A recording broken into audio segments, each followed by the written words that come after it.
মই 2,65,000 টাকা কিনা রাজশাহী সিডির হাট থেকে। এখন তো বেচবো না, কিছুদিন গেলে বেচবো, তাও 4 লাখ 4.5 লাখ। লাভ বেশি? হ্যাঁ, লাভ তো আছেই, পরিশ্রম দিলেই লাভ। কেমন লাভ হয়? ধরেন যে একবারে দিনে দিনে দিনে দিনে খাওয়া, একবারে এক মুঠে টেহাগুলি আসে। এই মই দিয়ে গাড়ি বওয়া হয়, ধানের জমি মই দেওয়া হয় ধান লাগানোর আগে, রোপণ করার আগে। সিজনে না বছরে? এই ধরেন যে তো সব সময় না, ধান লাগানোর আগে যে ভুই পাকাবি, টিলারে পাক দিবি, আমার মই দেওয়া। কত টাকা ইনকাম হয়েছে? 20-30, ঠিক নাই। ধান বওয়া ধরেন যে দশটি খন্দ, আগুনি খন্দ 60 মন 70 মন।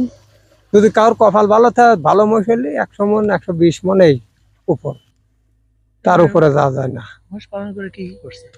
মহিষ পালন করে ভাই আমি আগে ছিল, বহুত দিন আগে ছিল বেশি, আর মাঝে গরুর গাড়ি চালাইতাম। এখন বর্তমান আবার মহিষ কিনেছে, আল্লাহ যদি কিছু করার লেগিন দেয় তো করবো। কত বছর মোষ পালন? এই মহিষ কিনা তা 15-20 দিনের মতন। কত বছর মোষ পালন? আগে পালতাম, ধরেন যে 2-3 বছর একটানা পালি, 10-12 বছর পালি নাই, মাঝখানে অফ ছিল। এখন আবার 15-20 দিন হয় কিনা, এখন আবার পালবো। সংসার ভালোই চলে। সংসারে কে কে আছে? সংসারে 5 বিটি আর আমরা 2 জন, ঘরে বারে 2 জন, 7 জন। আপনি সুখে আছেন? হ্যাঁ হ্যাঁ, আল্লাহ দিলে সুখে আছে। আমার বাবা করতো, আমার চাচারা এখনো মহিষ গাড়ি বর্তমান আছে। এতদিন চাচা বাইসি থেকে এতদিনই থাকবি আশা করা যায়। থেকে মহিষ দেখতাম, বাত মহিষ।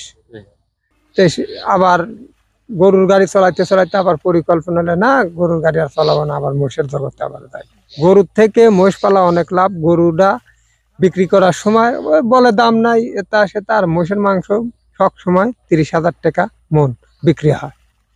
ওই পানি এলো, পানির পোকা, মহিষ হলো পানির পোকা, পানিতেই ওর জীবনযাপন। 1 ঘন্টা খাওয়াইলে 3 ঘন্টা সর্বোচ্চ পানিতে রাখতে হয়। কি কি জাতের মোষ আছে?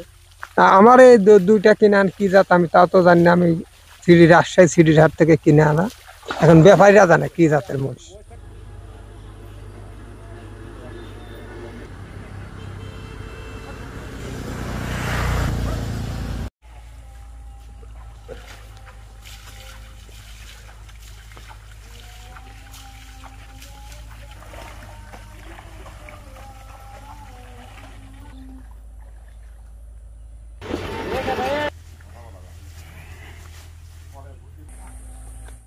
জাতীয় পুরস্কার যাতে পায়।